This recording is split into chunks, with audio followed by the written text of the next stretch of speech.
Assalamualaikum warahmatullahi wabarakatuh.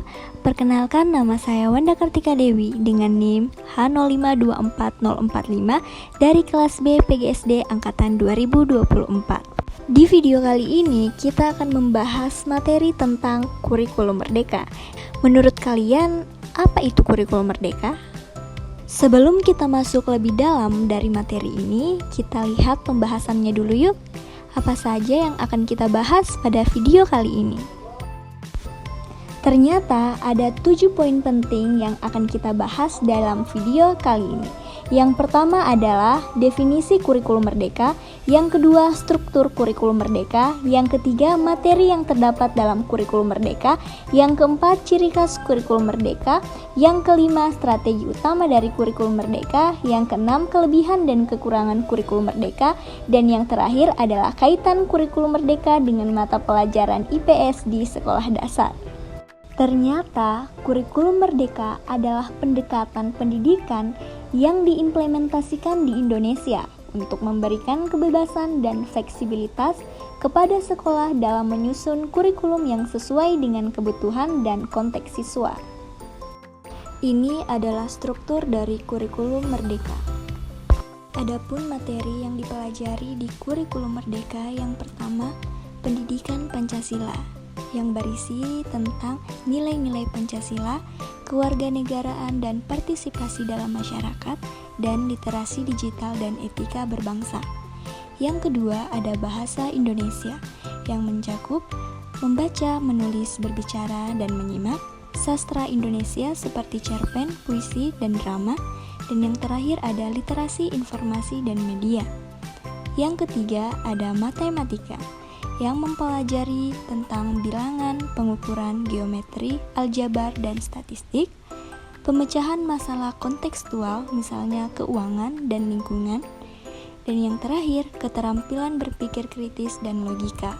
Materi keempat ada ilmu pengetahuan alam yang mempelajari fisika, kimia, biologi terintegrasi, eksperimen sederhana, misalnya energi terbarukan dan ekosistem, isu lingkungan dan keberlanjutan.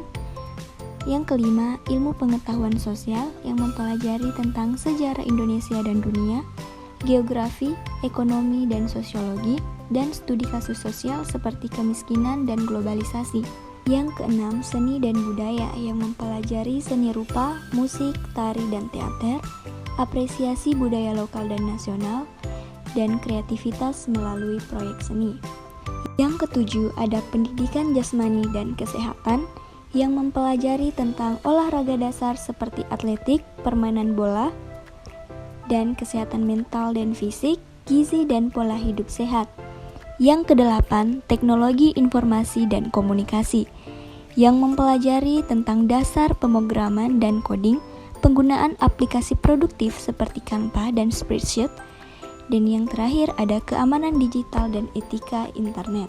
Yang kesembilan ada bahasa Inggris yang mempelajari kosakata, tata bahasa, percakapan sehari-hari, literasi global, dan budaya internasional.